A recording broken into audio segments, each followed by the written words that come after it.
No happen. Oh, okay, sorry.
Good evening, Auntie Mia Cabo.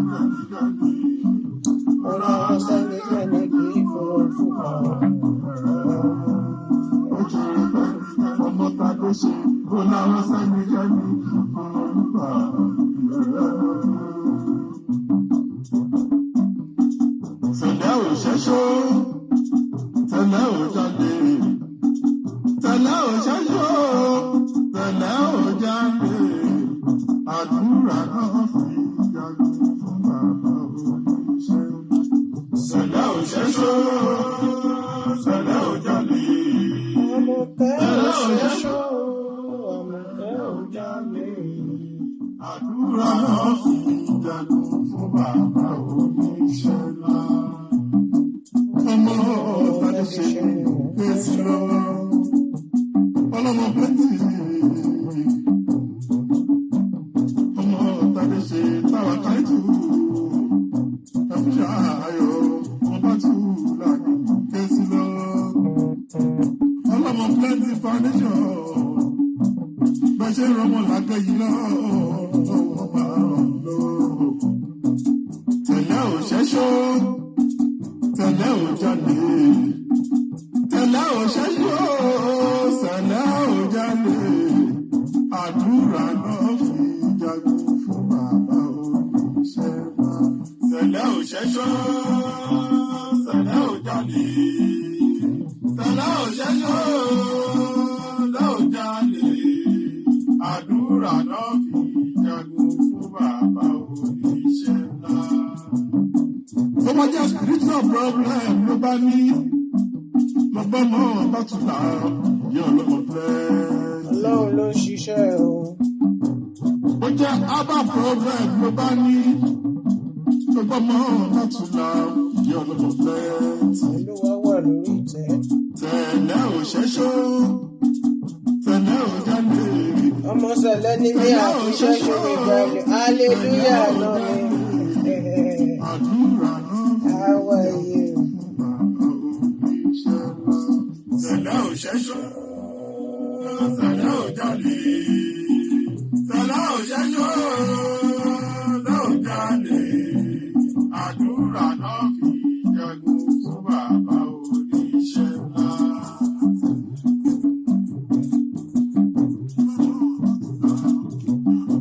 Ló ń ṣiṣẹ́ o.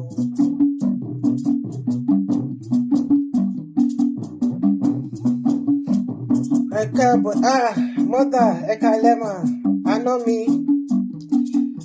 mi my brother, my brother, God bless you.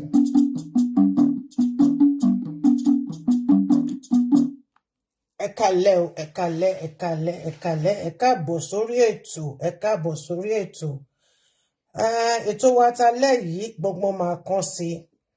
Ìdí tí gbọ́ngàn máa fi kàn sí ni wípé àwọn tí méjèèjì tí ọ̀rọ̀ yìí kàn gbọ̀ngbọ̀ngbọ̀n ọ̀pọ̀ èèyàn tiẹ̀ ti bú mi, mo dẹ̀ dúpẹ́ lọ́dọ̀ Ọlọ́run, wọ́n ti bú mi wípé mi ò dá sí i.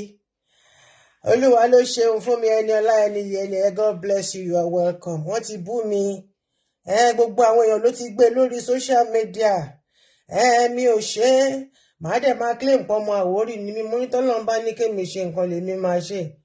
Àmì ò kí wá gba aláàgó ṣiṣẹ́, àmì wọ́n wú máa mọ̀ máàmì ẹ káalẹ́ ṣàlàáfíà lẹ́wà, ẹ káàbọ̀ ẹ kú iṣẹ́ náà, owó la máa ní àní ṣiṣẹ́ lásán láṣẹ Èdùmàrè. Ọ̀rọ̀ tó ń lọ lọ́wọ́lọ́wọ́ bó tilẹ̀ jẹ́ wípé kò sí bí ẹ̀dá ṣe lè rìn kórí ẹ̀ má mì.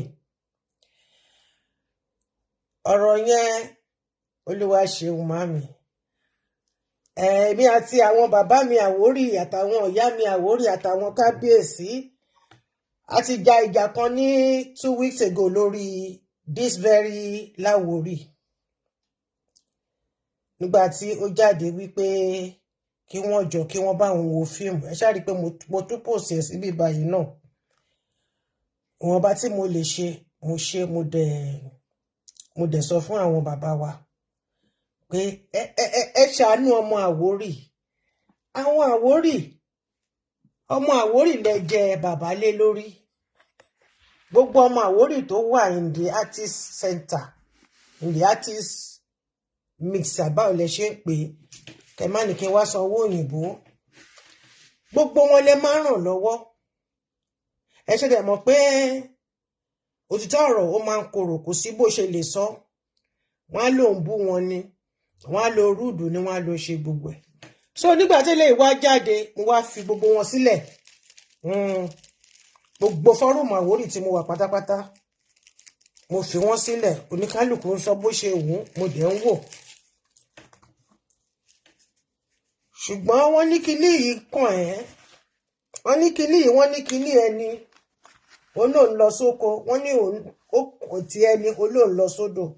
Many àwọn màmí nínú Olúwa, àwọn t'Amẹ́ríkà gan náà, wọ́n tún send ẹ̀ sí mi wípé hey mọ́mì ọmọ Àwórì kí ló ṣẹlẹ̀ tí mi ò dá sí mo náà ti mọ̀ mí o as the spirit direct ni o bẹ́ẹ̀ bá sọ pé ṣé mi nìkan ni mo ní spirit ni èmi nìkan ni mo mọ̀ mí mọ́tò ẹlòmíì ṣùgbọ́n ìgbà tán bá sọ tẹ́mi bá sọ fún mi pé kí n lọ dá sọ̀rọ̀ ni mò ń dá sí ẹ wo gbogbo ọ̀rọ̀ Àgbàlá Gabriel bó ṣe ń lọ sókè bó ṣe ń lọ sódò ẹ̀ẹ̀kan ṣo péré ni mo dá sí mo dẹ̀ mọ̀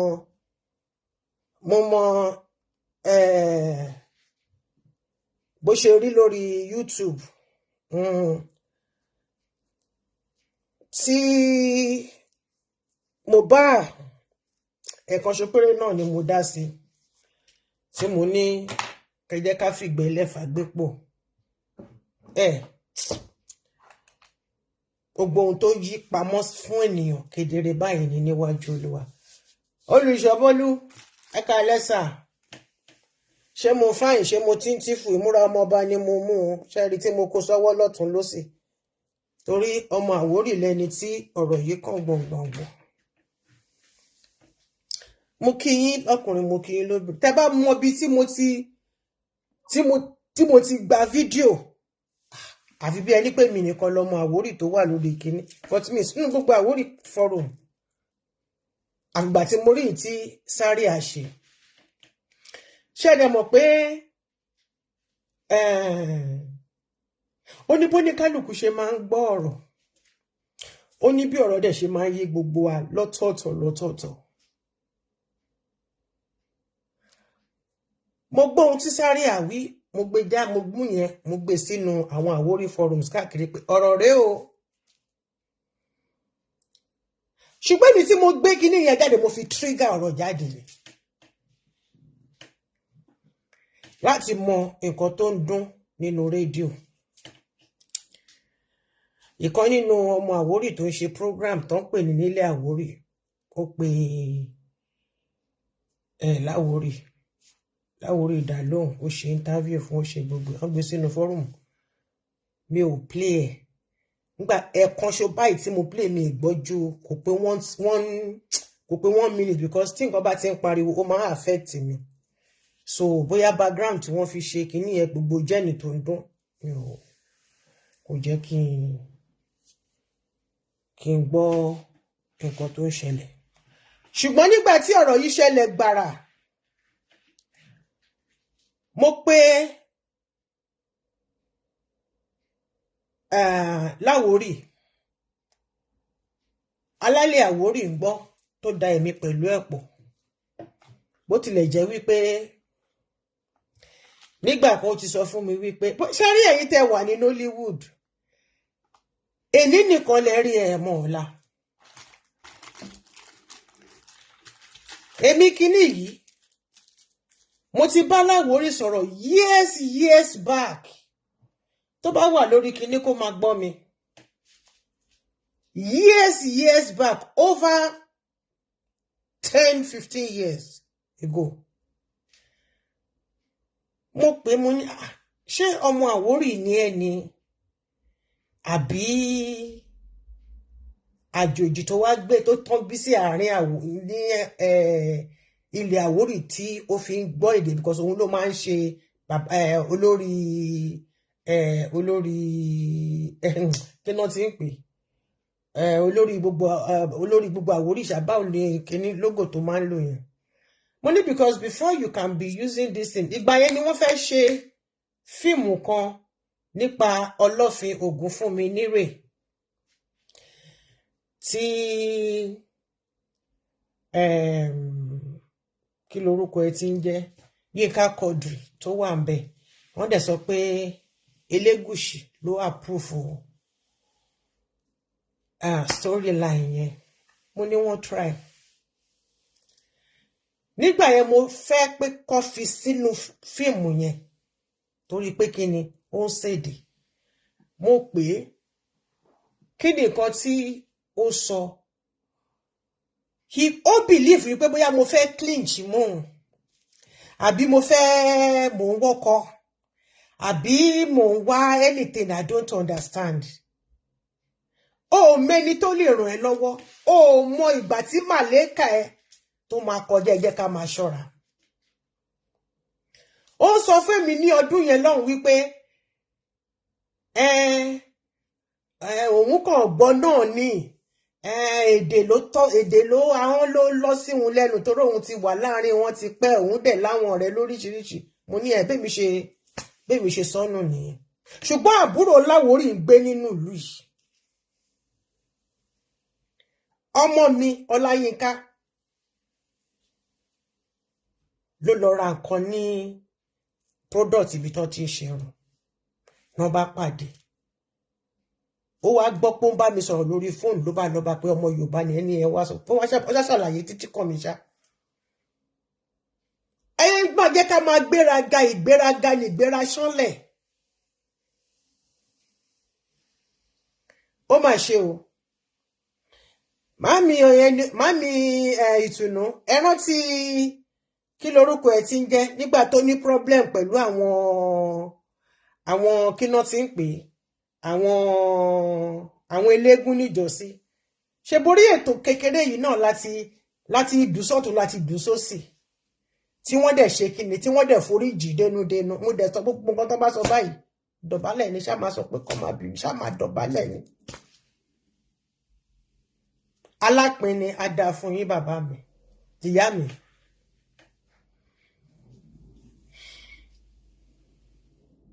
Mo pe Láwórì mo pè lórí WhatsApp kò gbágo.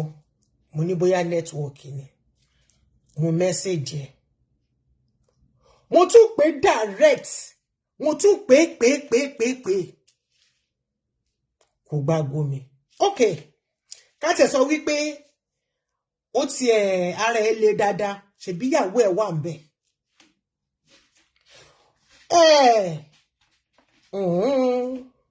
Wòlíì kì í níyì nílé ẹ̀. Náà sì ọ̀tún ti sọ òsì ti sọ ìyàwó ẹ̀ náà ti jáde ìwọ náà tún ti wá jáde again torí pé mi sọ kò sórù lé mo fẹ́ gbóhùn onílé. Àwọn ọ̀rọ̀ wọn yẹn wọn ò pọ̀ máa ṣe kí ni máa play wọn ní short èmi àti yín àwa jọ finú konú lórí ẹ̀. Èmi á wá sọ nǹkan tó wà nídìí ọ̀rọ̀ yìí bí ó ṣe yé mi mọ́. Ẹ má fojú pààyàn rẹ o torí ẹ̀mẹ́ni tó lè ṣe. Mi ò kì í fojú pààyàn bójú ọmọdé mi ò fojú pa ọmọdé rẹ. Ọmọdé kan bá lọ ọmọdé kan bá lọ pé kí n gbà báyìí ọ̀nà ọbẹ̀ ni máa ó bá ní kí n má lọ síbẹ̀ ibẹ̀ bíbá yìí ní kí n gbà ibẹ̀ ni máa gbà. Hey Paulina, how are you my sweetheart? I sight you from this device. God bless you. Ẹ jẹ́ kí èmi pẹ̀lú yín ká jọ gbọ́ àwọn nǹkan tí oníkálùkù ṣe ní àlàyé lọ́tún àti lósì ká wá jọ dárò. Kémi àti yín ká jọ dárò. I'm not going to say that this person is guilty and this person is not guilty. But I'm going to point it out. The most stupid person.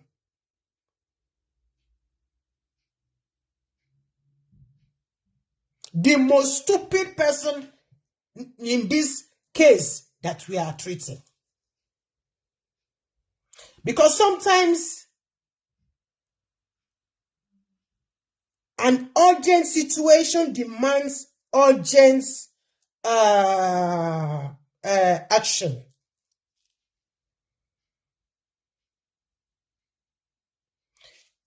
Kíni yìí ó ṣẹlẹ̀ lọ́jọ́ wo ní Tuesday.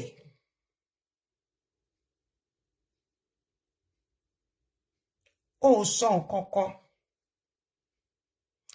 Ẹ jẹ́ kí èmi àti kájọ máa gbọ́. Títí gbé gbogbo ọmọ Nàìjíríà pàápàá a dẹ̀ máa gbére fún àtijọ́ àti wọn nínira. Àṣẹ. Ẹ yé o gbogbo ọmọ Nàìjíríà gbà mí o. Gbogbo ọmọ Àwórì lílé lóko ẹ yé ẹ gbà mí. Fídíò yẹn jọ mo fọlọ́run máa bẹ gbogbo yín pátá ẹ bá mi ṣíà fídíò yìí. Ẹ bá mi ṣíà fídíò yìí mo fẹ́ kí ọkùnrin àti obìnrin mo fẹ́ kọ́ rí fídíò nítorí tó ṣẹlẹ̀ sí mi nǹkan tó ṣẹlẹ̀ sí mi ní on the 25th of June ní Tuesday tó kọjá yìí kò sẹ́ni tí ò lè ṣẹlẹ̀ sí. Something happened to you. Something drastic happened to you on the 25th. Nobody knows about it.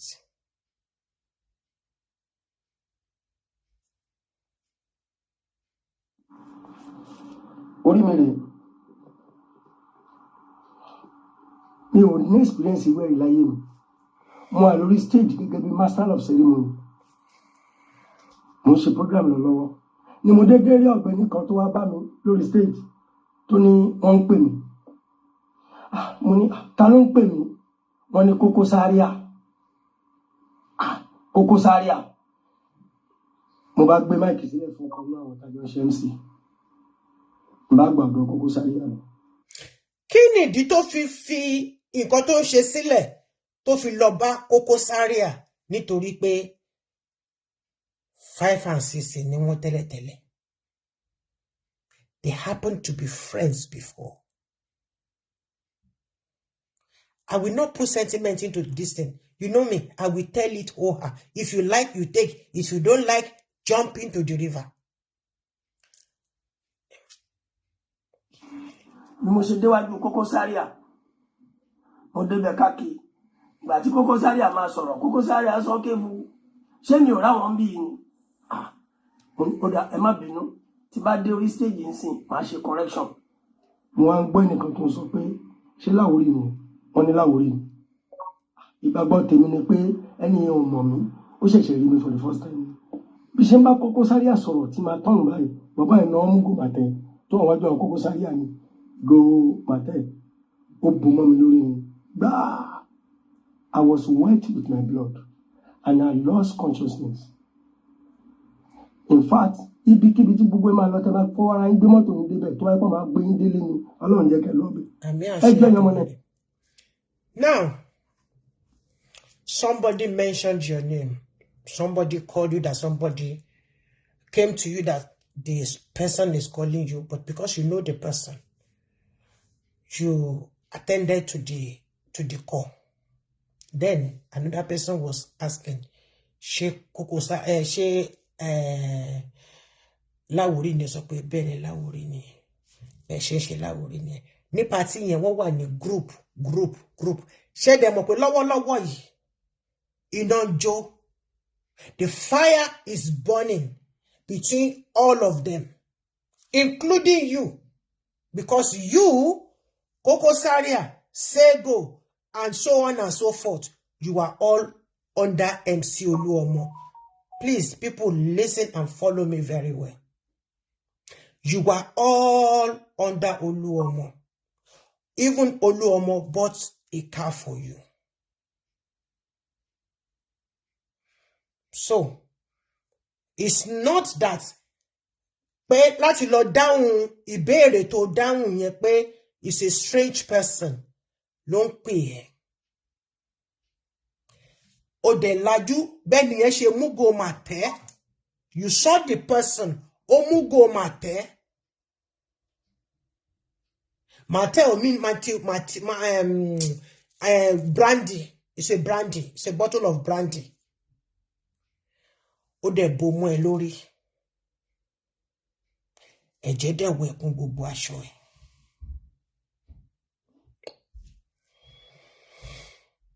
Ó rí pé èèyàn mú ìgò màtẹ́, ó hé báyìí.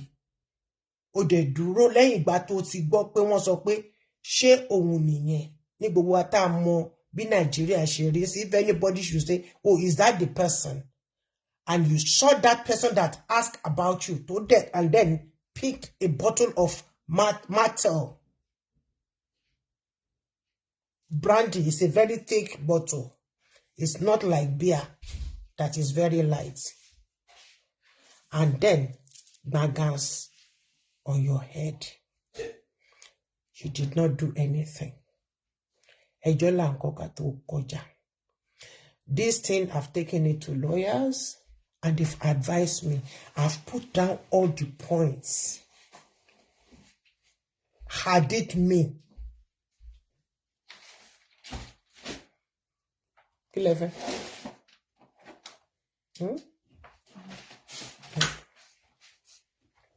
Ilé ìṣàánú mi ò mẹ̀ṣẹ̀ tí mo ṣe o ẹgbẹ́ ìṣàánú mi Kokosaria ló rán ni wá pè mí o inú àgbàrá ẹ̀jẹ̀ ni mo bá dé hospital mi ì mọ bí ṣe dé hospital rárá gbà tí mo dé hospital nǹkan tí mo máa rí ni pé wọ́n rán orí mi brain wa bẹ̀rẹ̀ sí ní padà bọ̀ díẹ̀díẹ̀ ó bẹ̀rẹ̀ sí ní padà bọ̀ díẹ̀díẹ̀ ó bẹ̀rẹ̀ sí ní padà bọ̀ díẹ̀díẹ̀ mi ì lè sọ̀rọ̀ mo kàn ń wò sùn báyìí. Of course, anything come back here. Láti gbà yẹn mi ì lè sùn orí mi máa wú. Of course. A máa fà mí mi ò kí lè sùn mọ́jú. Ibi MC ni mo ti ń rí jẹ tí mo ti ń rí mu tí mo fi ń fìdí àwọn fámílì mi. Nígbà kan wá bẹ̀rẹ̀ sí ń ṣerú eléyìí nílé jáde mú ìwà máa bà mí ẹjọ́ ṣá. Let us cut it there. That is the end. The rest is just pleading for people to help him out. Now, from what Kokosaria said, let's listen to his own side of the story.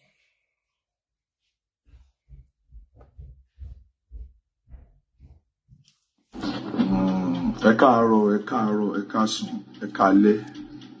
Bó tẹ́ ti ń gbọ́ mi ní káàkiri gbogbo àgbáyé. Orúkọ tèmi ò yí padà, Gani Àyìndé Kokosaria, Zagaza American boy. Mo kò fẹ́ sọ̀rọ̀ nípa fídíò kan ní láìkí máa ṣe irú nǹkan báyìí. Ní ìṣọ̀lá jẹjọ́ ìmọ̀ ń wòran ni. Àmọ́ ìyẹn kan táwọn èèyàn ti sọ ìsọkúsọ tó dẹ̀ gbọ́ tẹnu tó dẹ̀ ń ṣépè fún mi. Mo fà á lọ́lọ́run lọ́wọ́. Bí ọ̀rọ̀ Lawori ò ṣẹ̀mí rí. Ó ti pè mí ṣiṣẹ́ ìgbà mo ń ṣiṣẹ́ ní ajílété èèyàn mi ni tó bá rí mi tí máa ní lọ́wọ́ máa fún tí máa dẹ̀ ní á close gan àmọ́ wọn gbọ́. That language tí mo bá ní lọ́wọ́ máa fún tí mi ò bá dẹ̀ ní I don't like that language. That language is too vulgar. You see him as a church rat. That is ìgbéraga. He didn't come to you to beg you for money. He was told that you were calling him. Openini Shola. And he answered. He left what he was doing according to what he said. Fídíò tó ń ṣe pé èmi mo ní kán lọ ṣe òun léṣe kí ló ṣe fún mi. Èmi bẹ́ẹ̀ mi ṣe wà yìí. Èmi máa ń sọ òótọ́ ọ̀rọ̀. Èmi bí bọ́ lọ́wọ́ ọba nìkan ló ju wa lọ. Gbogbo ẹni tó bá wà ní kọ̀kọ̀ tó bá ń tàfà sí mọ́lẹ̀ ó kó nǹkan lọ. Láwòrán mi ò ní nǹkan àti ṣépè fún ẹ o. Èmi kàn kò kó fi gbogbo nǹkan tó ní nǹkan tó fẹ́ jẹ́ kó fi búra. Tó bá mọ̀ pé èmi mo rán yàn kankan kan lágùnmọ̀ ẹ lórí. Gbogbo nǹkan tó bá ti ní ilé ayé ẹ kó fi búra. He did not say wípé wọ́n ló ní kán wá lágùnmọ̀ òun lórí. He said you were the one that called him out of the stage.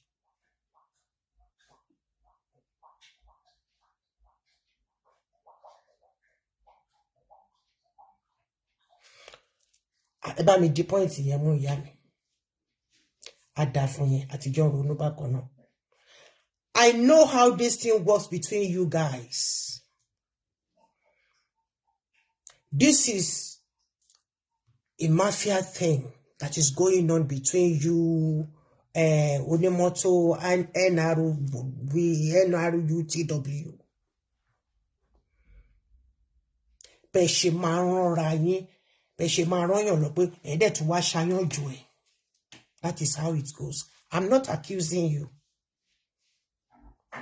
I'm just bringing out how things works in the ghetto.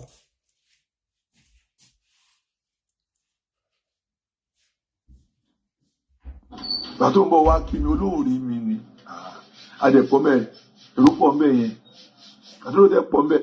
Yes, èrò pọ̀ mẹ́ because ọdún ni wọ́n ṣe.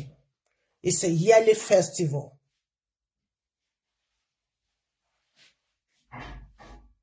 Bẹ́ẹ̀ ni ìyá mi. It's a yearly festival. Ní àárín ọmọ Àwórì Kema wo nǹkan tó ṣẹlẹ̀ ńbẹ̀ yẹn. Èrò pọ̀ ńbẹ̀. I know what it's like to be anchoring an event. You will not see. In fact, some people will be talking to you like this before you can reason that this is what that person is saying, because your mind is everywhere. Mo ń ṣalága jókòó, mo ń ṣalága dúró, mo ń ṣe ewì.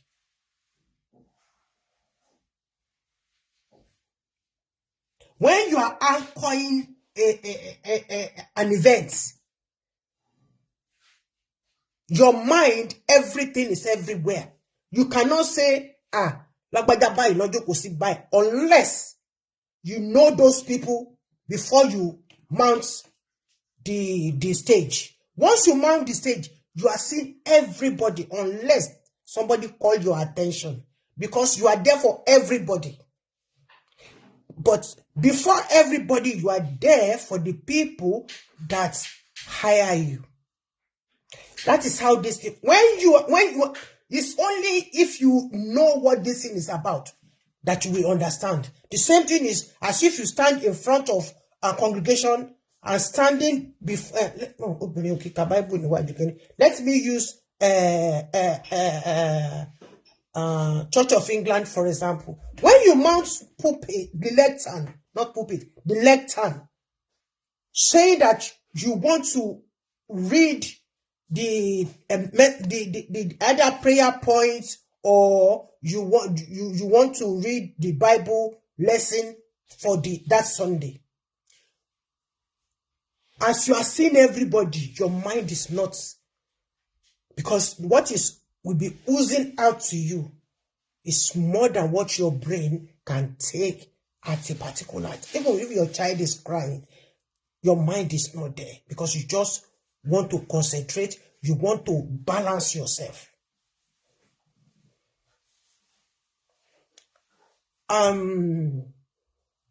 Saria, you put too much ego in what you are saying, and you are ridiculing Lawori with grace and style. I'm for all of you.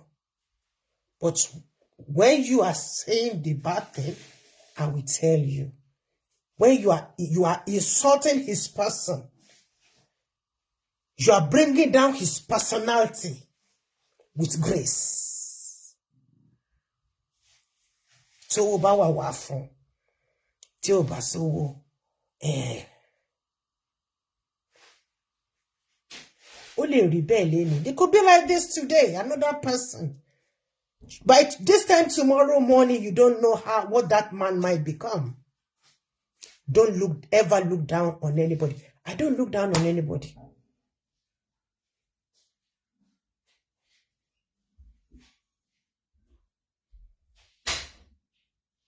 God bless you. Once you focus on the mission you went there for, even if another person give you this paper, you have to please that person first. You have to please his or her audience first. The list that person gave you, you have to follow it to the latter.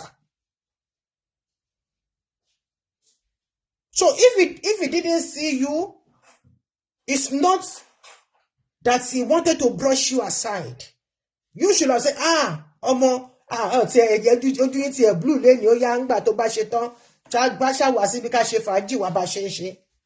come down once your eyes are cooled down, so you come down, and when you finish your something, you come down, then we share faji. I know what it is to stand in front of public.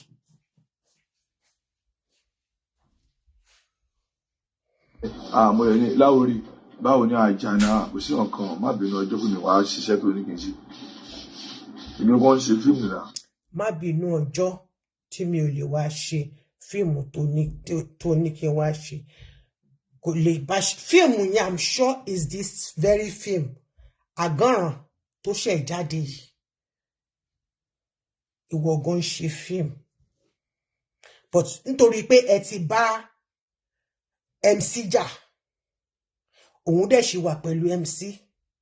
Ìwọ àti Ṣẹ́gun ẹ ti part pẹ̀lú gbogbo bí mo tún ṣe wá síta tí mo tún kàrẹ́sì gbogbo yín tí mo sweet talk gbogbo yín tí mo try to bring all of you back together.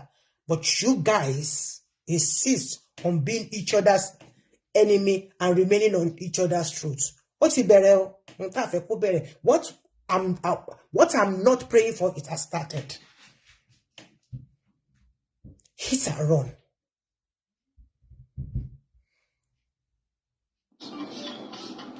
But then produce mo mọ̀ pé onífíìmù náà wọ́n struggle fún ilé ayé ara wọn ni. Kí ló ṣe fún mi? Níjà. Ó dẹ̀ lọ sórí stage, àtòrí stage bí èèyàn méjì ló bẹ ẹja lórí stage yẹn. Olórin tó ń play. Àwọn ń gbádùn ẹ̀. Tó dẹ̀ gba máìkì lọ́wọ́ ẹ̀. Àwọn gbogbo ẹ̀ náà bí èèyàn méjì.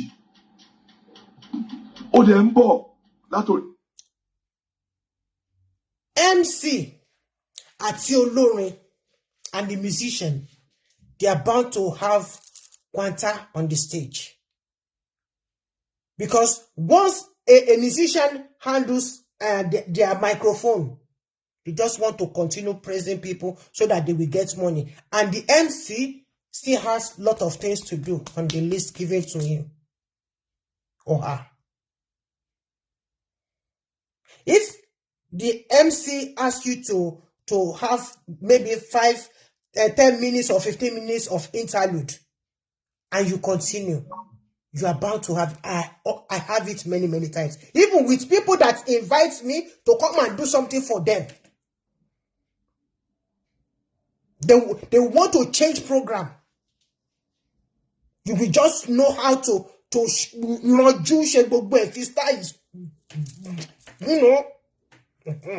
it happens. So you don't have to hang that on him. Oba when you're jalori stage.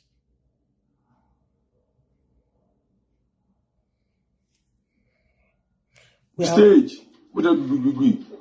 Mo dẹ̀ rí pé wọ́n lágùn mọ́ ẹ lórí. Ta ló ṣe orúkọ báwo ya wọ́n dábẹ́ bí agbó ńlá ni o. Ìdímúdé ni mo sọ. Ìdímúdé agbó ńlá. Tí wèrè bá sọ̀rọ̀ wèrè kan ló máa dá.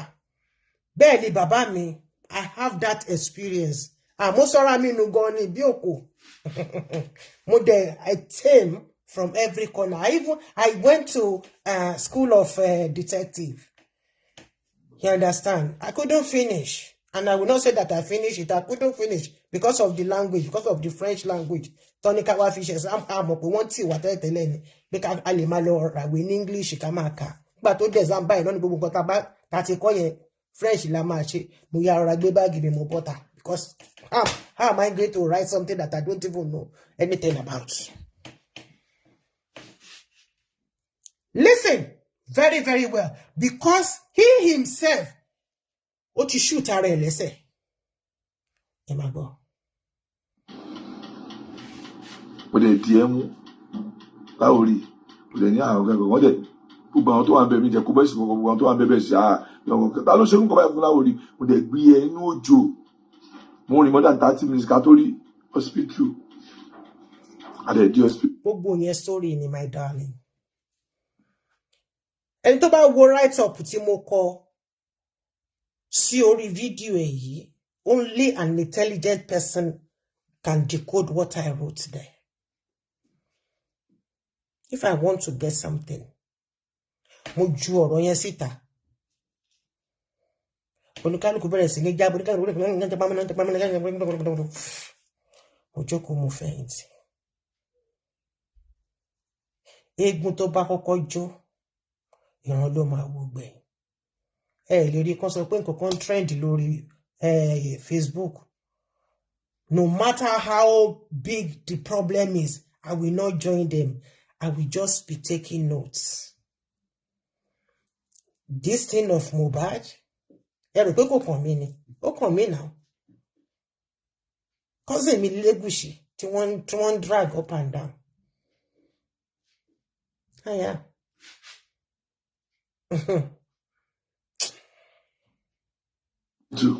Lawori, mo ṣáájú àti ṣe fún mi tán, mo dẹ̀ treat ẹ, mo dúró ń bẹ̀, mo san gbogbo ẹ̀, mo ti fún ẹ lówó, bẹ́ẹ̀lì ẹyọ kan mo fún ẹ. Thank you, sir. Stop it. Anybody can give anybody a bail of money. We have bail of 10 naira. We have bail of 20 naira. We have bail of denomination of 50 naira, 100 naira, 200 naira, 500 naira. Which of the bail did you give to him? Mo de gbe a bail of owole lowo. Stop ridiculing people. You continue talking him down. You are sweet talking.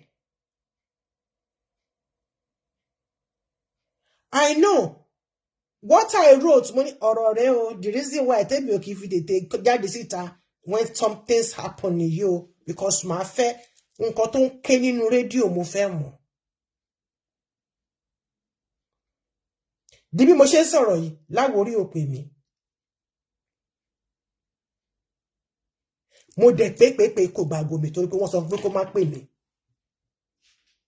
I know how it goes, but I'm just doing my own for God.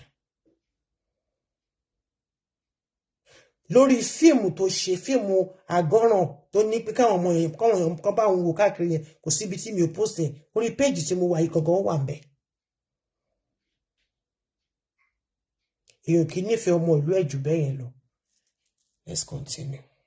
Báwọn fa owó náà sọ fún wa pé òmò ló ṣe ìwọ́n ní kò ṣe ló ń ṣe ẹ lórí tó wá ní kò pè ló ń pè fún ẹ ó sọ̀rọ̀ ẹ fún mi. Now, báwo ló ṣe fẹ́ mọ nǹkan tí ó máa ṣe kò lè dédé dá ṣe nǹkan. You can't just do anything anyhow when you are anchoring a program for somebody. They paid him to come and anchor a program for them.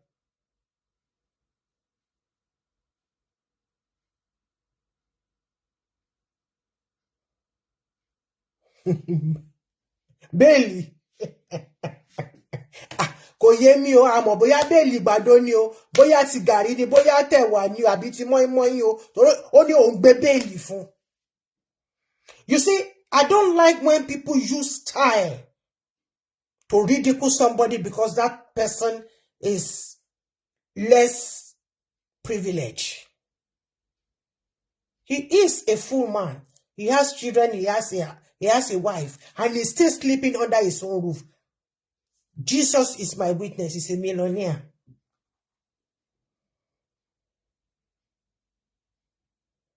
We are all billionaires in this world. Why? Because you have a roof over your head. Even people that sleep on the streets, once they have a small curtain to sleep inside it, they see themselves as a rich person because many are sleeping on the bare floor. Many people did not get why I clinched onto this video.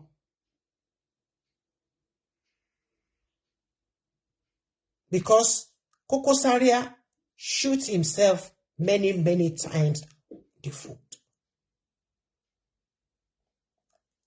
Asodun is not good. Sugar-coated mouth to praise yourself while you've been accused of being involved in something that could have taken that person's life.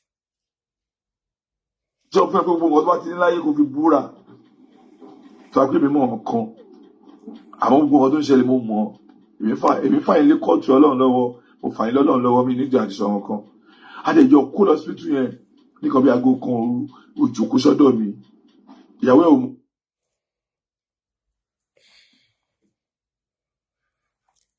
Wọ́n fọ́ ìgò mọ́yàn lórí. Wọ́n fọ́ ìgò mọ́ MC. Somebody smashed a bottle on the MC's head and nobody noticed it at that party. Is that not a mafia game? I know this game very well.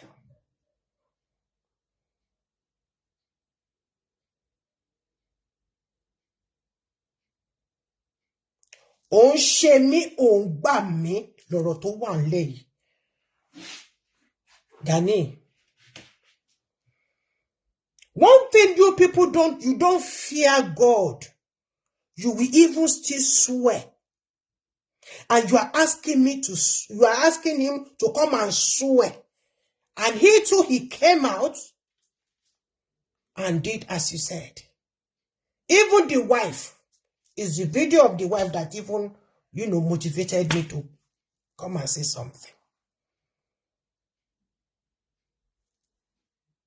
Yes. Ọkọ, èmi ti pé ìyàwó ẹ̀ ìdẹ̀bẹ̀ máa sunkún ní. Èmi ò mọ nǹkan tó ṣẹlẹ̀ pẹ̀lú ẹ̀ o. Bí tó ṣe ń rọ́ṣẹ̀ mo ti dùn ṣùgbọ́n Lawori. Bí tẹ̀ sí náà ìyàwó ẹ̀ lówó. Mo fún wọn náà ń bẹ ojókòó tí more than 1 hour. Ìjọ Tuesday lọ́rùn ẹ̀. Ìjọ tó wá di Wednesday láàárọ̀. Lawori, ó pè mí ó ṣàdúrà fún mi. Lawori, ó ṣàdúrà fún mi. Ọ̀rọ̀ tí mo ń sọ fún ẹ, ó pè mí ọkọ lọ́hùn tí máa parọ́ fún ẹ. Ó pè mí jọ Wednesday. To be sure that me ṣe nǹkan kan ya tó yẹn wẹ tó bẹ jà ó ṣe ran kan na tá bá fọ̀rọ̀ wa fi wálẹ̀ tá bá fa ọ̀rọ̀ wa ló pọ̀ bẹ ṣe máa pọ̀ tá bá fa ọ̀rọ̀ wa fi wálẹ̀. Gani, you've hit yourself. When people have been saying it, when you are listening to a video, pick points. Tá bá fa ọ̀rọ̀ wa fi wálẹ̀. Maybe I was not there and I didn't see that video, and I'm going to request for that video. Maybe MC2 was there. Maybe Lawori praised MC where Saria and others were. They were all sitting down there. So, ìwọ lè praise MC, the person that it has become a forgotten issue. It in his presence, yes. He can't claim ignorance to it. God bless you, sir. Only tabanja jawa fi wale. What has it got to do?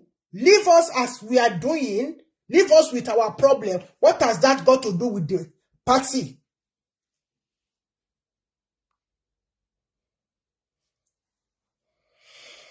Anybody who see me come ori e lọ́ọ̀kan toruko joro adide sókè mo rí ẹ Lawori ìbẹ̀rù Ọlọ́run bìrì Ọlọ́run èmi ò ní àti sọ ọ̀rọ̀ kankan èmi máa wọn tó ń rán ẹ àmọ́ èmi fún àwọn líkù tí Ọlọ́run lọ́wọ́ ẹjọ́ rọra yìí ni mo sì pé ìwọ ló máa sọ mí dé nílẹ̀ èmi tí wà lókè náà mo rẹ̀ ní jábọ́ lágbára Ọlọ́run sẹ́nu tó máa jábọ́ Lawori náà ní jábọ́ tẹ́ ń pè mí ní jábọ́ wọ́n fẹ́ borúkọ ara wọn jẹ́ gbèsè orúkọ tèmi sẹ́nu tó fẹ́ borúkọ ẹ jẹ́ my darling. Nobody is ready to borúkọ ẹ jẹ́. You are the one that needs to caution yourself. Now let me play the one of the wife.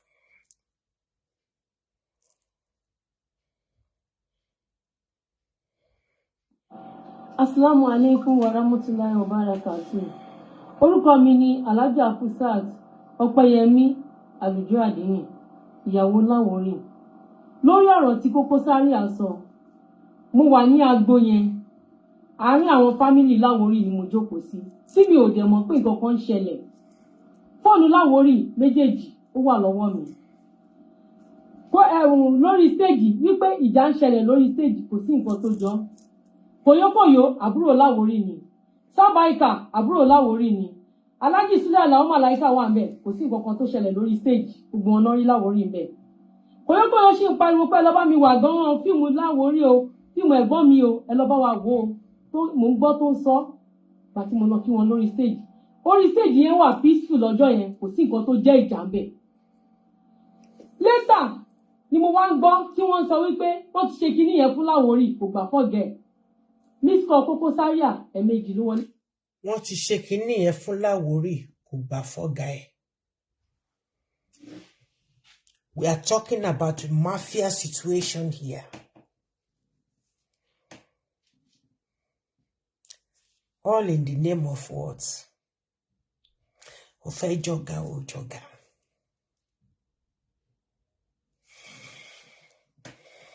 Wọ́n ti ṣe kinní yẹn fún Lawori kò gbà fún ọ̀gá ẹ̀.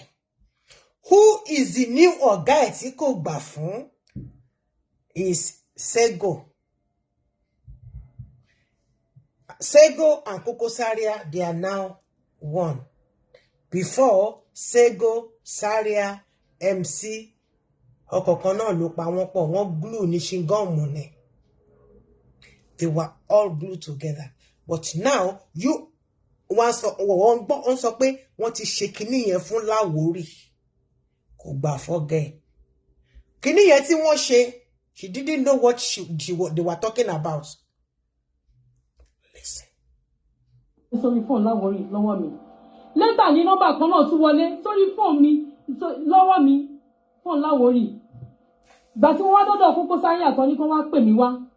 Wọ́n wá ní nọ́mbà tó wọlé sórí fóònù Lawori yẹn kí n store ẹ̀ kí n fi store kí olóhùn èjìgbò kí wọ́n send account. Jẹ́ kó sọ bẹ̀rẹ̀ délẹ̀. Nọ́mbà Lawori sí mo store ẹ̀ mo ní mo ti gbọ́. Later. Now, why ti Kokosaria máa fi pe nọ́mbà tẹlifóònù Lawori tó wà lọ́wọ́ ìyàwó ẹ̀ kẹ́ bá lè mọ̀ pé gbogbo nǹkan tó lọ ńbẹ̀ ni wọ́n survey ni wọ́n rí gbogbo ẹ̀. Ó sọ fún pé nọ́mbà kan tó máa pè wọlé kó store ẹ̀ lórúkọ kinní kan Èjìgbò. Kó wá send the account number. Account number for what?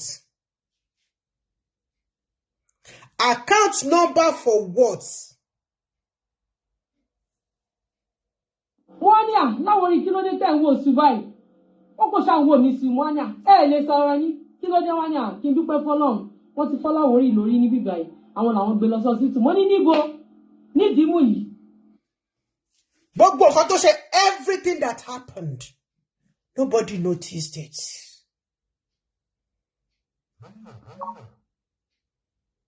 Nobody noticed that Lawori was hit.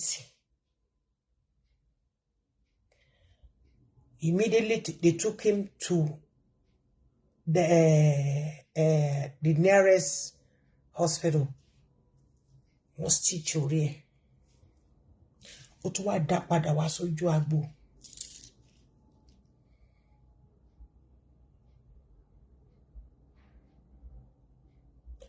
What is your take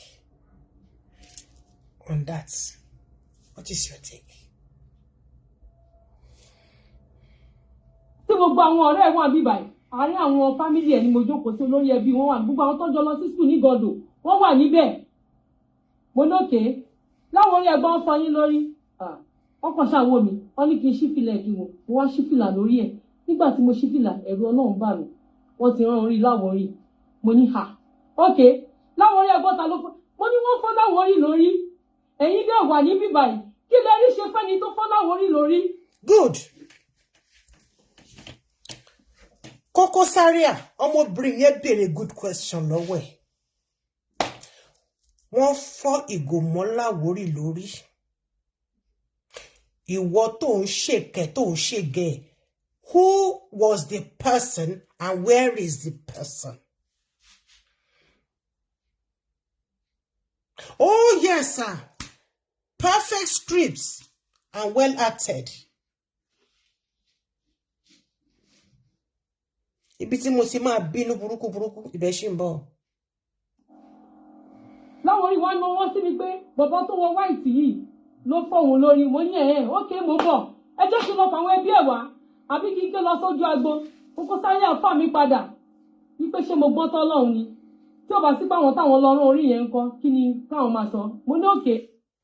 Kokosaria fà mí padà. Kí n má lọ pa àwọn ẹbí ẹ̀ wá. Kokosaria drew her back not to go and inform the family on the dancing floor. Kokosaria, you really destroy everything yourself. Had it mean you left that place?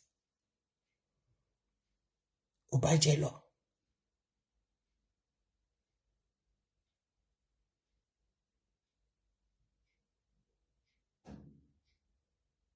Ajẹ́nifẹ́ ni lèkúté ilé.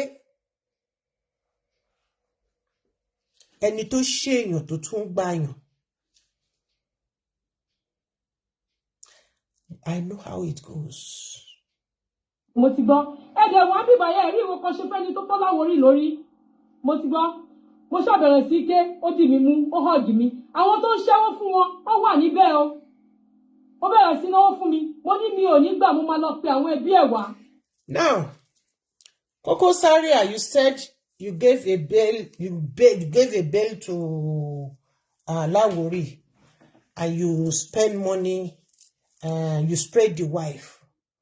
Was it not just to calm her down, to twist her brain, to make her concentrate on the money, so that she would not care about, what happened to the husband?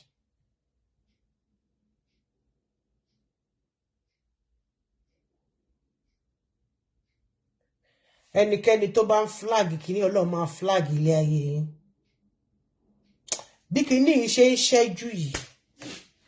Ẹ má jẹ́ ń bínú lálẹ́ ṣe ọ̀pá jọ sọ̀rọ̀ ni. Ẹni tó bá flag kìíní ó máa flag ilé ayé yìí dànù ni. Nídìímù yìí, ilé bàbá tèmi náà wà nídìímù, ìdímù yẹn náà láti fẹ́ra wa. Pé mi ò ní gbà, ó ṣàgbá mi mú, ó ń bẹ̀ mí, ó bẹ̀rẹ̀ sí náwó. He held on to her. Má lọ, má fún lówó. Spraying her money so that her mind would be taken off her plans, what she, as she was angry to go and call the family.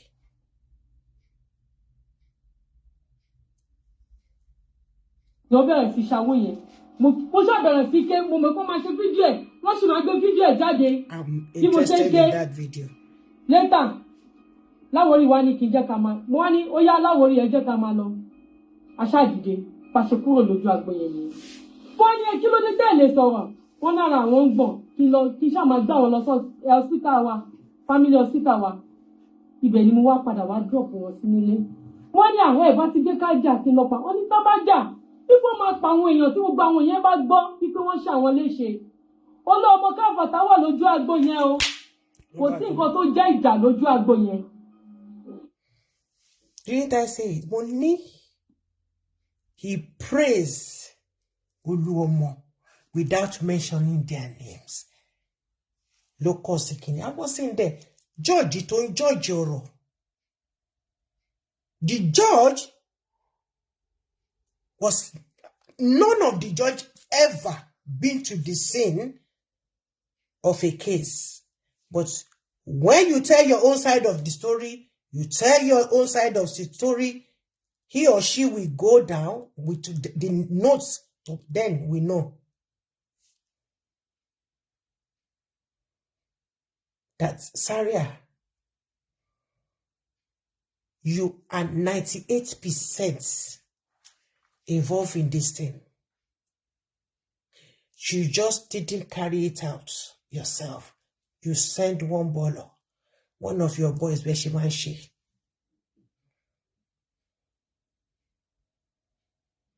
In fact, the person Tobo Igoye might have left. Then another person will wear the same dress, the same shirts, the same everything, and stood there and replace the what do you call him?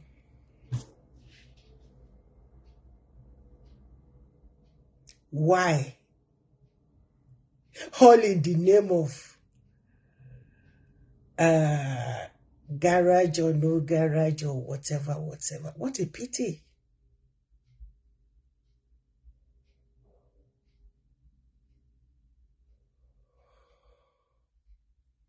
You are all into this evil fraternity of destroying each other. A very bad fraternity. Mafia. Killing anybody that is saying hello to somebody that you don't like. Why?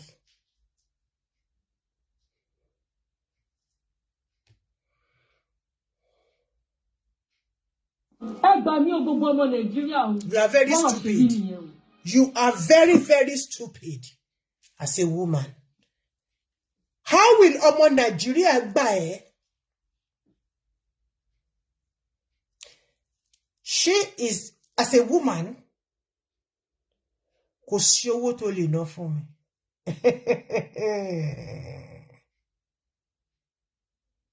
And Lawori himself, well, let's believe with the situation tó ń go fúnra rẹ̀ wà, he wasn't himself. He could do almost nothing. But what about you, the wife? Just because pé wọ́n náwó fún ẹ, wọ́n ní kó má lọ. You make sure that you left that place with your wife, with your husband, to your ile, abi hospital or whatever. What if he had died on the way there? Okugbe, no proof, nothing.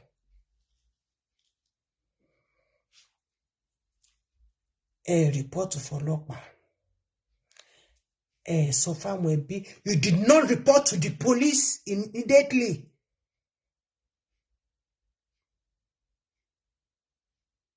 You did not call the attention of the family. What a stupid move.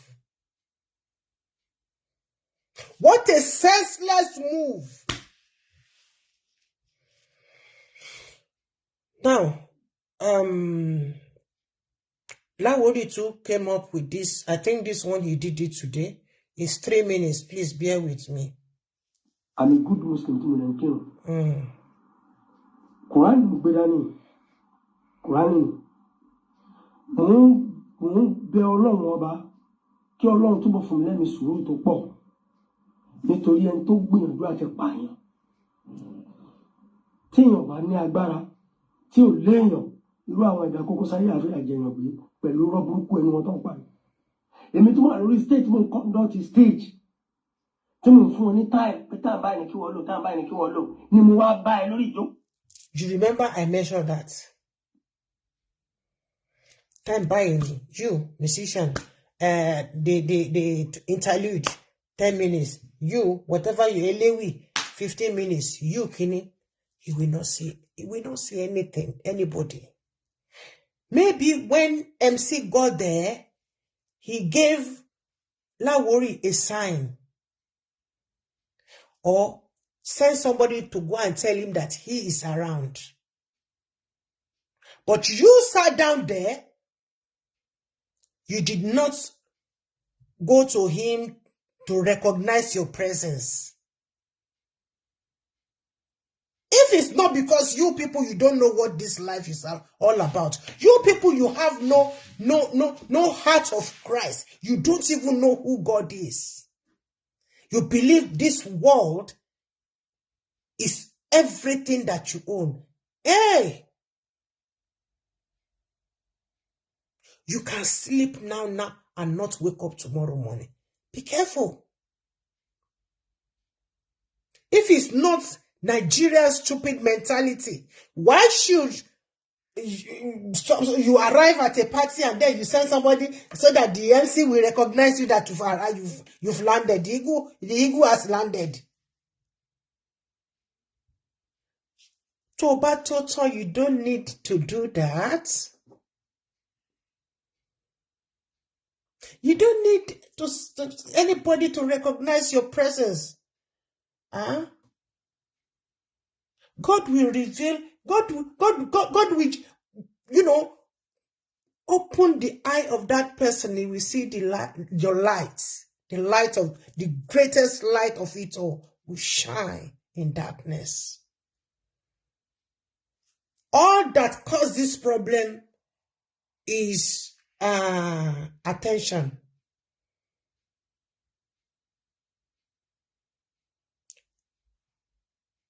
Kò pọ́n mi lé, ẹnìkan ló pọ́n lé. He did not praise us. He praised this person. The person you believe that it is finished for him. I tried my best to bring all of you together. I did a special program for all of you. That all of you should come together and remember where you people are coming from. But you determined to destroy each other. Let's see. You yourself, Lawori, you are a very stupid dunce. You are a dunce. Well, Kùránì tó bá jẹ́ pé èmi ni mo wá bá ẹ gbogbo ẹ̀bùn tó ń bẹ ní Kùránì tí Ọlọ́run fi ṣe punishment fún mi. Orí yẹn sọ. Tí kì bá ṣe pé wọ́n lo ìrọ̀rùn wípé kó wá pẹ̀lú wá lórí stage Kokosaria tí ó wá ń pa irú rọ́ọ̀lì mọ́ mi ní social media. Ọlọ́run ọba lọ́jọ́ gbogbo ẹ̀bùn tó ń bẹ ní Kùránì ajé tiẹ̀. Mo déwájú ẹ, mo tẹ̀lé ní yẹn, mo tẹ̀lé tó rán wá, mo dẹ̀ déwájú ẹ. O dẹ̀ attack mi pé ṣé mi ò rí yín bí ni? Ìwọ ni kọ́kọ́ lọ àlágbó. Recognition. Mo máa ń dì mí o, mo kì í ṣọmọdé o, èmi ìwọ pẹ̀lú àwọn àbúrò mi lẹ́gbẹ́ Kokosaria. Bẹ́ẹ̀ni. Ìwọ pẹ̀lú àwọn àbúrò mi lẹ́gbẹ́. Bẹ́ẹ̀ni, dídà ló dà. Káàkiri lọ́wọ́, tọ́wọ́ tó mo fi gbọ́ lọ́wọ́ ẹ̀ ní àbọ̀wọ́ òsì. Àwọn association mi, àwọn tampan, president tampan gbogbo ẹgbẹ́ tí mò ń ṣe, ẹgbẹ́ oníṣẹ́ ọ̀rẹ́dín tíátà tí mò ń ṣe, gbogbo ọmọ ìpè láàmì ò kì í ṣe báyìí, mi ìfẹ́ kí n parọ́, mi ń tọrọ owó kí n máa pa mí báyìí, mi ń tọrọ owó lọ́wọ́ èèyàn, mi ṣẹ̀ṣẹ̀ máa ṣe MC. Àti béèrè nǹkan lọ́wọ́ ìlú ó máa ń ní mi lára. Gbogbo union tí mo dẹ̀ mọ̀ lẹ́yìn pátápátá, nítorí tí mo máa ṣe láti jẹ́ kí n mọ̀ àwọn kì í ṣàbí ìtorí ẹ̀ ní nǹkan aburú ṣe ń ṣẹlẹ̀ sí wọn. Kokosaria, wọ́n ló fún mi lówó. Ṣé tí n bá ti kú, mo ṣe máa parọ́ mọ́ mi. It's because of your stupidity. Tó bá ti kú Kokosaria ò tiẹ̀ ní jáde rárá. Àbí kí ẹ sọ pé mo sọ ẹ̀yin èèyàn mi. Kokosaria ò tiẹ̀ ní jáde pé òun tiẹ̀ mú ẹ from òun pẹ́ tí ẹ jọ sọ̀rọ̀. Because the aim was to kill you completely. Die. Ṣùgbọ́n kì í tán nígbà osùn. Kó má kù ìta máa fi pa ọmọ lára. Bó ní rèsè bá sọ pé òun ò ní fi gbá mọ́ èyí tó fi sílẹ̀ ò lè bàjẹ́.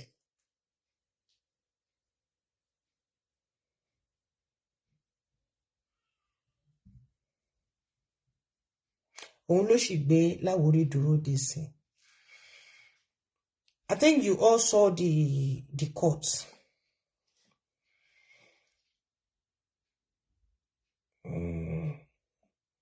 Should I finish playing this thing? Let me finish playing it just for your pleasure.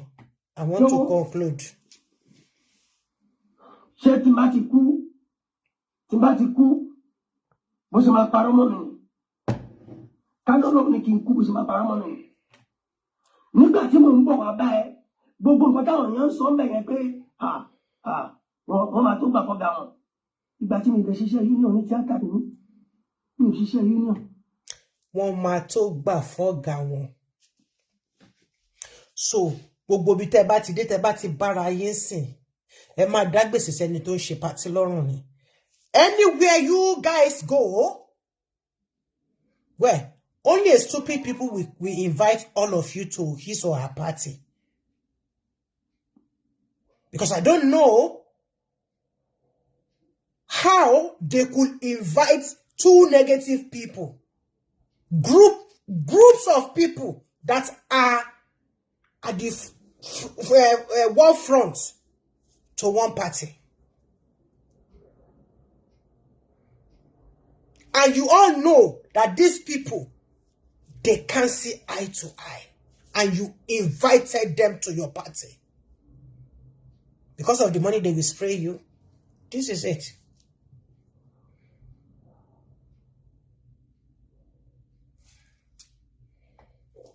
Báwo ni mo ṣe fẹ́ ronú sí nǹkan tẹ́ ń sọ pé bẹ́ẹ̀ mi lè bá wí. Nígbà tẹ́nìkan tún náà sí ni pé ṣé Láwòrí ni ní onígbàgbọ́ pẹ́ ni ọmọ mi rí ni. Mo dẹ̀ bẹ́ẹ̀ sọ mo ní ẹ má bínú màá lọ ṣe correction lórí stage ń sìn. Mo fẹ́ kó ń bẹ̀ lẹ́yìn mú ìgò tó mú wájú yín bẹ́ẹ̀ ló ti mú tó dẹ̀ fọmọ mi lórí. Even kí ẹ má lọ sí school. Ó yẹ kó rí àwọn èèyàn tó máa dá ìdè kó tó lè sọ̀rọ̀ síta.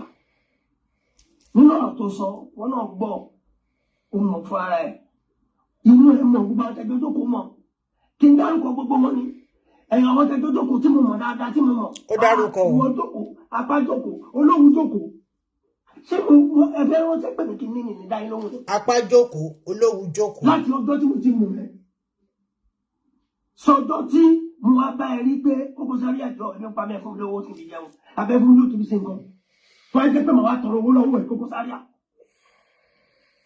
Ìgbà tí mo débẹ̀ challenge mi ní ṣe mò ń èmi fẹ́ kí n ṣe mo fẹ́ máa dá sí nǹkan tí ó kàn mí ni mo dẹ̀ ní mi ò dá sí jà mi ò kí ń jà mi ò lè dá sí nǹkan kan tó tẹ bá parí ìjà níbo lójú tí wàá fẹ́ wà. Ó dẹ̀ ní òkè àpótí ìdàgbé yìí sọ̀rọ̀ ní Kokosaria ṣé olóhùn ti gbàgbé kan tó sọ ni. Èmi ò kí ń ṣe onírọ́ o I'm a good Muslim tí mo lè ń kírun Kùránì mo gbé dání.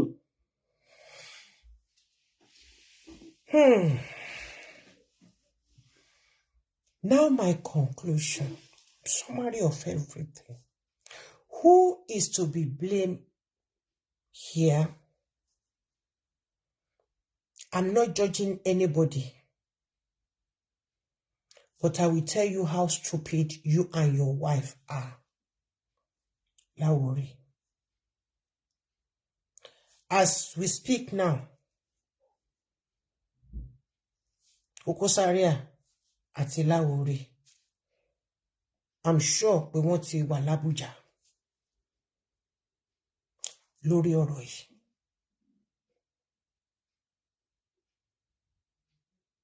Power tussle.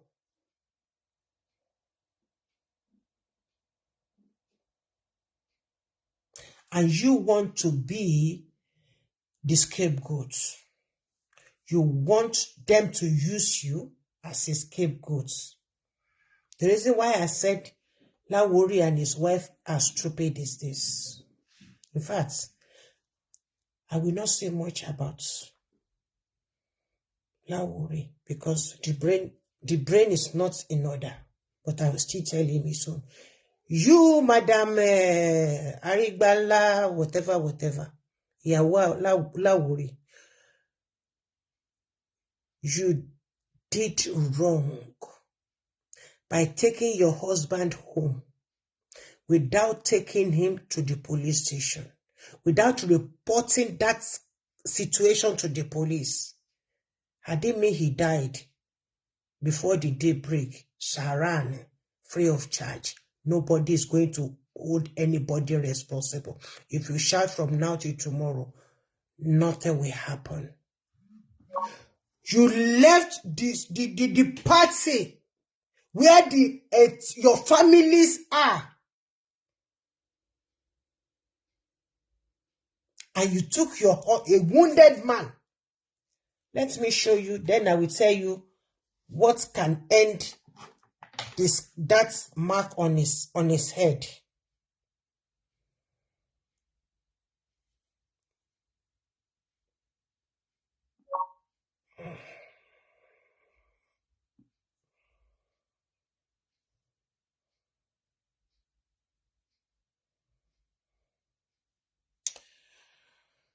Because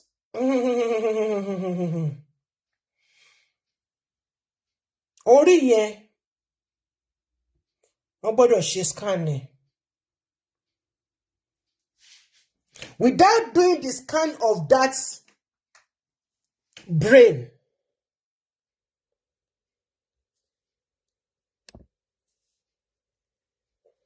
you see the cuts. Before the stitching, It's not just an ordinary bottle. It's a very thick bottle. And as he was talking, his head was, his brain was jerking. Meaning there is blood in his brain. And if care is not taken, he can lose his sight or have brain tumor because ẹ̀jẹ̀ tó ti lọ dì síbẹ̀ yẹn, it must be sucked out and do the necessary things. Before they stitch it, she won't scan orí. Now, he can't sit, he can't put his head down, he can't put it up. He's just like this between the two. Tó bá sọ̀rọ̀ sókè bá orí yẹn máa ṣe Lawori.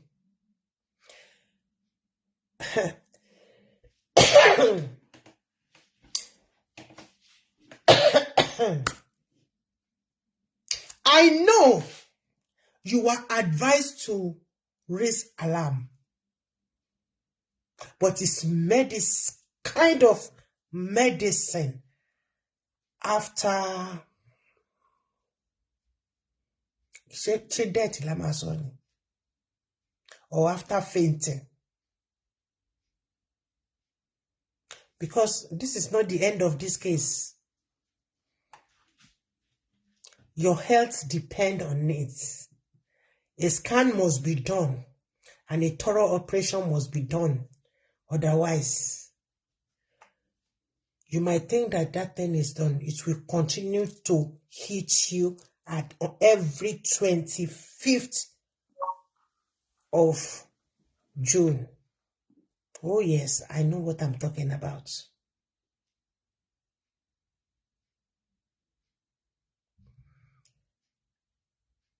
And before it turns to another thing, you better go and do scan.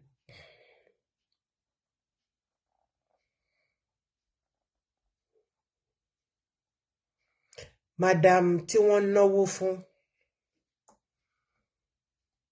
you took a very bad decision. Kokosaria, ó fọwọ́ lágbọ́ ọmọkùnrin lójú torí pé bó ṣe ga tó sì ní lórí ìdúró. Ṣùgbọ́n ẹ̀jẹ̀ kan náà ló jọ wà lára yín. Olóògbé bẹ́ẹ̀lì fún ìjọ tó bá wà lọ́wọ́ ẹ̀ ó fún. Òfin pa. Why?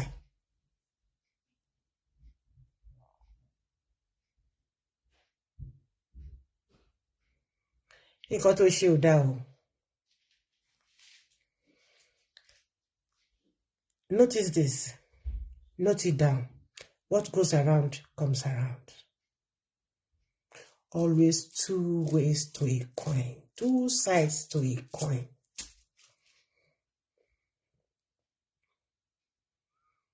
Ẹ ti lè ti máa ṣe tipẹ́ kẹ́ ti máa ṣe tipẹ́ kẹ́ ti máa jẹ lọ kẹ́ ti máa jẹ lọ kẹ́ ti máa jẹ lọ. Nǹkan kínkín ní báyìí lè yàn jẹ ṣe tó máa boomerang.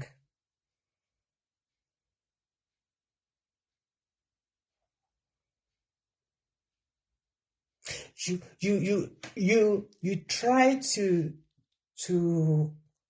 do cover face. Yeah, it's what you did. Ajẹ́nifẹ́ ni èkútélé. Ẹ̀yin ò kì í carry out kìíní náà ẹ máa ń send yan ni pé kó lọ ṣe. Ẹ̀yà dẹ̀ tún wá dúró síbẹ̀ as the Samaritan.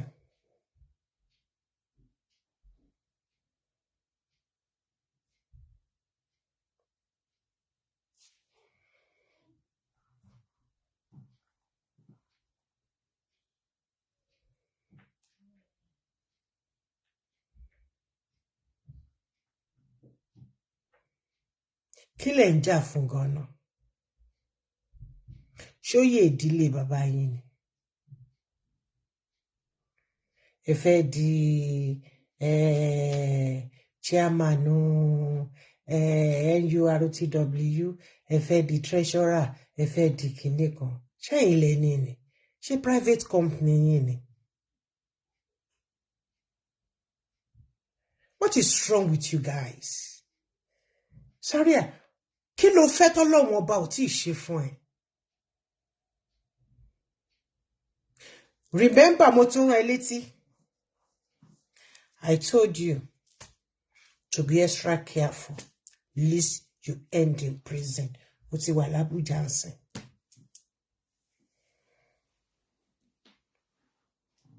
Ta ló wà níbi tó rántí ìgbà tí mo ti, since I've been warning him. This is the third time I'm going to mention it in my program. Be very, very careful. I mentioned it the very first time. I think maybe 4 times now, but I did special one for you, whereby I called you specially that, Saria, what I see before you is not funny.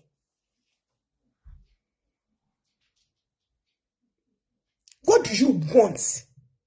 See the hotel that Toshi. See all the investments. Why don't you just leave this in and, continue managing all these things that you have? And allow the young breeds to breathe.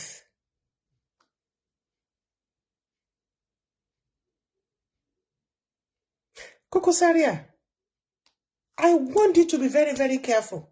I told you that I see something terrible in front of you.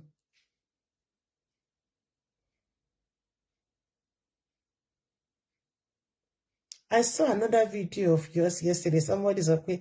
I know you. It's sure that you kò dẹ̀ yẹ kán dẹ̀ máa bárù wọ́n bẹ̀ mọ́. Ó yẹ kó ti fi ọwọ́ ìkíní sílẹ̀. Ẹ fi sílẹ̀ fáwọn ọmọ tó ń bọ̀ lẹ́yìn yín. Bátìrì kíní yẹn ti lọ.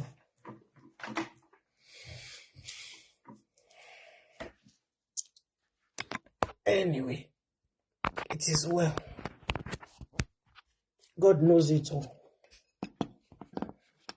But be very, very, very careful, lest you end up in jail. Yes. Orepeko, I'm not cursing you. I'm telling you the truth and nothing but the truth. Lawori, your stupidity brought this upon you. And you and your wife, ẹ̀yin lẹ gọ̀ fún Lawori. Wọ́n fọ́ ọkọ ẹ lórí, kò lè sọ̀rọ̀, kò lè mú ṣe kankan, ó kàn ń wòsù. Wọ́n wá ní pé kó má lọ pe àwọn ẹbí ẹ̀ wá nínú ilé.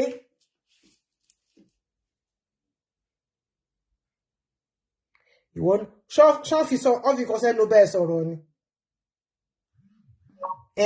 Ó kàn dì mí mú síbẹ̀. Ta ló bá là ní 40? Kó tẹ̀dí mọ́lẹ̀ kó lọ́gùn fò. What stop you from screaming?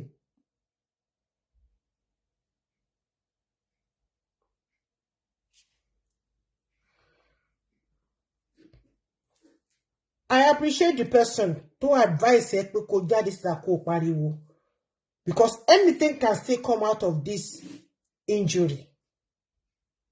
Because orí yẹn ọ̀nà mẹ́ta ló ti sán.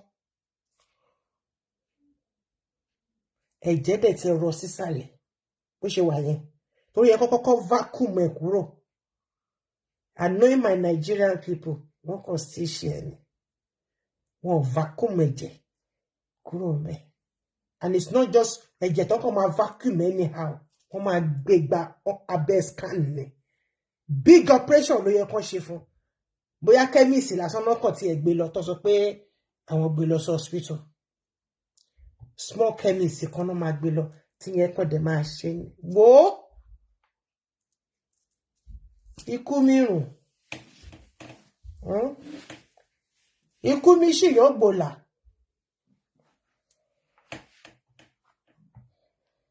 Ìgbàdúrà kú fún ẹ o, but your stupidity, you and your wife. You and your wife. I can't see how. See the woman is. You are talking and it's but I can hear the smell of the rubbish that is coming out of your mouth.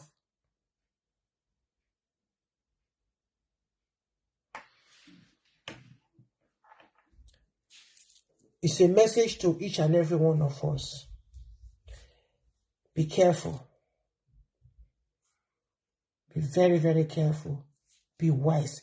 Don't take any accident, no matter how small. Even bleed last one by enough idea lower. Because I won't come quite to able to back on your bike on each no man not to my people.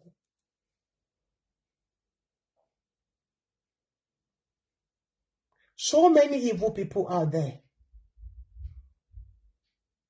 Because they just want them, they want to be the only one.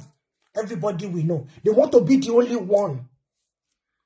But as Jehovah Almighty liveth, the thunder from heaven will strike.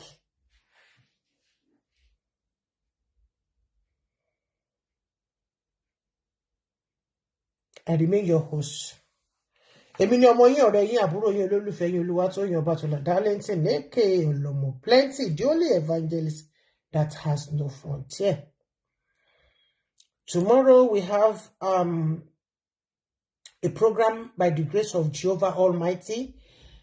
From tomorrow, Fimisinu Adura, from tomorrow till Sunday, I'm a gbé nǹkan kaná lórí ìkànnì yìí. I'm a gbé nǹkan kaná. Ẹ̀yin ti Kétu, here I come. Ire o, ire kàǹkà, ire kàbìtì. Bá a ṣe ń wọnú ọjọ́ àánú lọ, àánú Ọlọ́run á wá yín rí tọmọtọmọ. Ẹ jẹ́ ká gbàdúrà yìí ní ráńpẹ́. Ayé ò ní pa kádàrá yín dà. Ayé ò ní fi ẹnu ba ògo yín jẹ́. Ayé ò ní pa ìràwọ̀ yín dà sáìdá. Gbogbo ẹni tá a bí nínú ibi ẹ̀bí tá a fi tìpátìkùkù gbé jáde kúrò nínú ìyẹ́ tó sọ pé ó kù ọ̀nà tẹ́ máa gbà. Tó bá relé kò ní délé, tó bá roko kò ní dóko láṣẹ Ìdùmarè. Tó bá jẹun nílé, ó máa lọ sódò lọ́mú mi. Kò ní fọwọ́ bù, ó máa sí ẹnu dé ní ibẹ̀ ló dẹ̀ máa kú sí láṣẹ Ìdùmarè.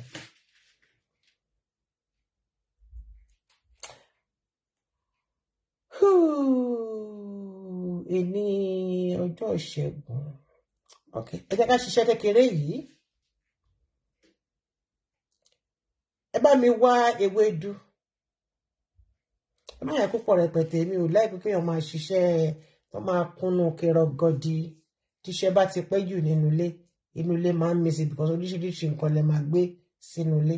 Àwọn iṣẹ́ dẹ̀ wà tó jẹ́ pé ẹ ti gbà lọ́wọ́ kérúbù, ẹ ti gbà lọ́wọ́ séráfù, ẹ ti gbà lọ́wọ́ àfà, ẹ ti gbà lọ́wọ́ sẹ̀lẹ̀, ẹ wá tò wọ́n sójú kan, gbogbo wọn wá máa mí síra wọn, ẹ wá máa sọ pé iṣẹ́ ò gbéra, kò lè gbéra. Kò lè gbéra. Iṣẹ́ Ọlọ́mọ Plenty, ìjọ́ mẹ́ta, ó pẹ́ jù àrírú ẹ̀ ìjọ́ méje, ẹ ti lò tán. Please call me. Ẹ bá mi wá ewédú tó ń pè ní Ọ̀yọ́. Kì í ṣe Ọ̀yọ́ la máa ṣe, iṣẹ́ Ọ̀yọ́ kọ́ la máa ṣe. Àṣìṣe Ọ̀yọ́. Bàbá máa pè yín, mo busy náà.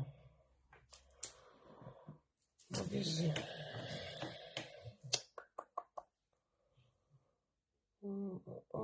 Ẹ jẹ́ má bínú. Come.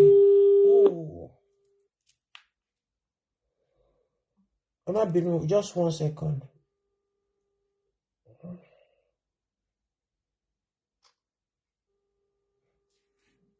Okay.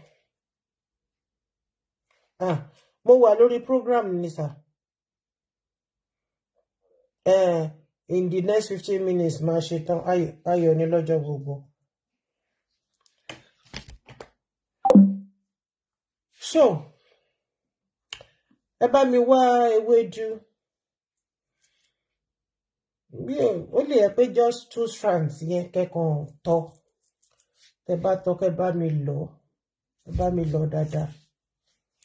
Ẹ fi ọṣẹ ṣàfọṣẹ kù ṣá. Èmi ò kì í wẹ gbogbo àwọn ọṣẹ tó ń yọ̀ bọ̀lọ̀bọ̀lọ̀ ara yẹn, àbùwẹ̀ lèmi máa ń lò. So ọṣẹ Ọ̀yọ́ tó brown yẹn ẹ fi kù. Ẹ fi ẹ ṣàdúrà sí bẹ́ẹ̀ mi bá ṣe darí. Ohun tẹ bá gbà níbi tẹ bá ta kò ní jẹ. Ṣùgbọ́n tẹ bá gbà tẹ lò fún ara yín, á jẹ̀bi iná àrùn bí òrùn. Káì. Alákanlẹ̀ báyìí ní tòṣùmàrè. Tẹ bá fẹ́ ṣàdúrà sí ẹ sọ pé èmi lágbájá ọmọ lágbájá.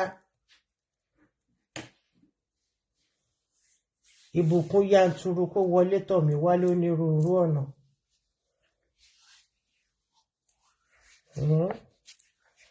Àánú Olúwa wà wáyé.